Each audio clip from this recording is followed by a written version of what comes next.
green forests, colorful flowers, gushing waterfalls, majestic high mountains, yellow prairies, vast seas, and many countless other beauties of nature are incomparable works of art created for humanity. All these wondrous blessings have been given to the surface of human beings to provide an opportunity for them to give thanks. But there is also a great enemy who prevents a person from giving thanks and tries to get him to disobey God by continually deceiving him with vain promises. This enemy wants man to lead a life of trouble, both in this world and in the world to come. And to accomplish this, he will continue his efforts without ceasing until the end of the world.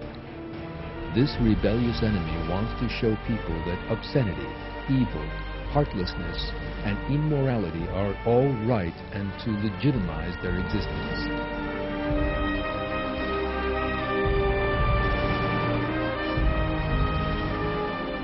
With this purpose in mind, he has formulated dangerous teachings containing all manner of perverse ideas. This ferocious enemy is Satan, who was driven out of the presence of God, and his bloody and dangerous teaching is called Satanism.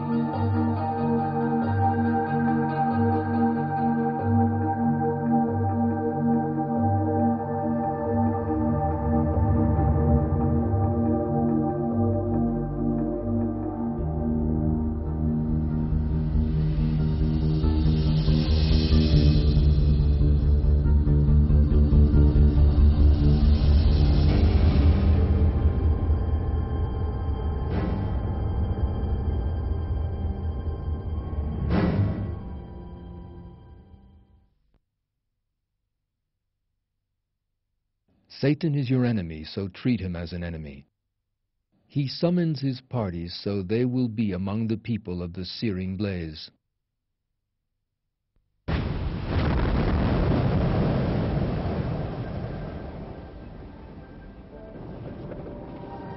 In the Quran, Satan is a general name for beings who work unceasingly day and night to divert human beings from the way of God, deceive them with empty promises in order to make them spend their eternal lives in hell, and who will continue to do so until the last day. The ancestor and greatest of all the Satans was Iblis, who rebelled against God when Adam was created. God created Adam and wanted the angels to prostrate themselves before him. While the angels obeyed God's command, one entity named Iblis did not prostrate himself and asserted that he was better than Adam. Because of this insolent disobedience, he was driven out of God's presence. In the Quran, God tells of Satan's rebellion against him and his expulsion from his presence.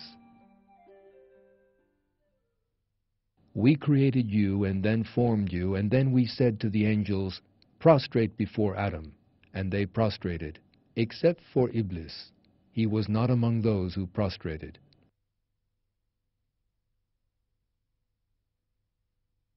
God said, what prevented you from prostrating when I commanded you to? He, Iblis, replied, I am better than him. You created me from fire, and you created him from clay. God said, descend from heaven. It is not for you to be arrogant in it. So get out. You are one of the abased.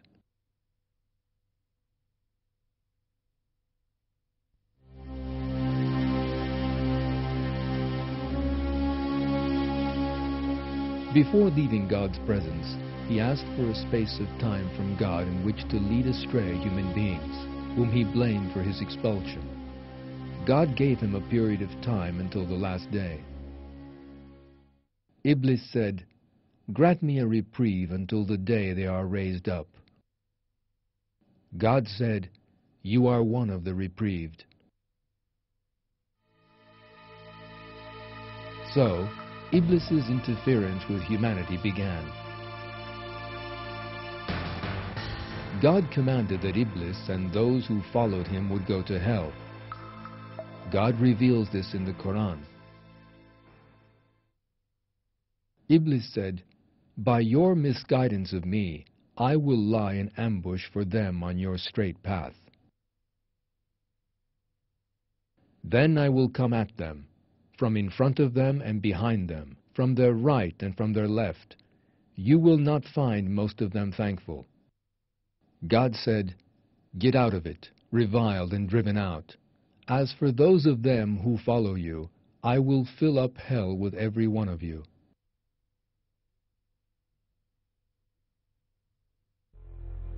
So Iblis, expelled from God's presence, has begun his activities that will continue until the last day. He has insinuated himself into the lives of human beings to deceive them and lead them astray. He has secretly put apprehension in their hearts. He has deceived many, and some he has drawn completely into his own ranks. Seeing that Satan is an enemy that can so stealthily approach human beings, it is very important to be aware of him. The first necessity for this is to recognize Satan. When we look at Satan in order to recognize him, we see that he has a very strange and mysterious way of thinking. At the foundation of this way of thinking, first seen in Iblis and afterwards passed on to his followers, are arrogance and haughtiness. On the one hand, Iblis accepts the existence of God and his eternal power.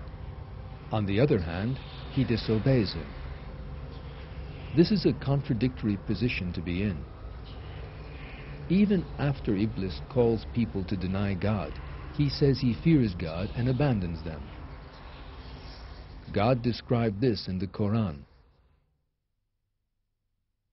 They are like Satan when he says to a human being, "Disbelieve," and then when he disbelieves says, "I wash my hands of you.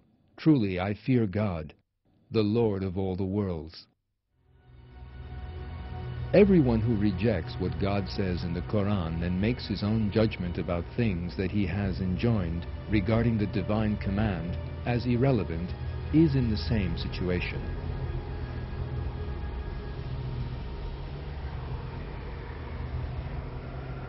Like Iblis, these people know that God exists.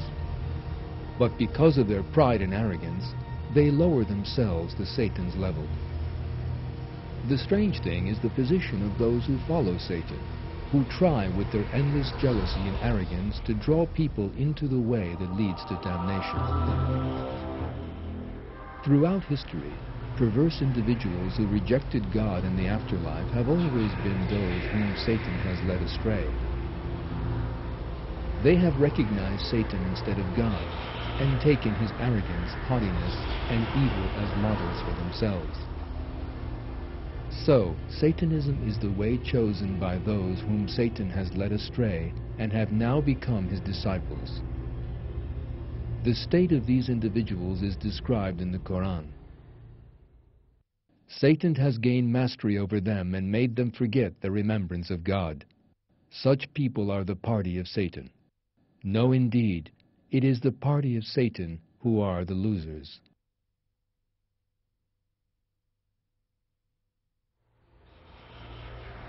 Next, we will take a look at the history of Satanism, the history of the dark road to hell.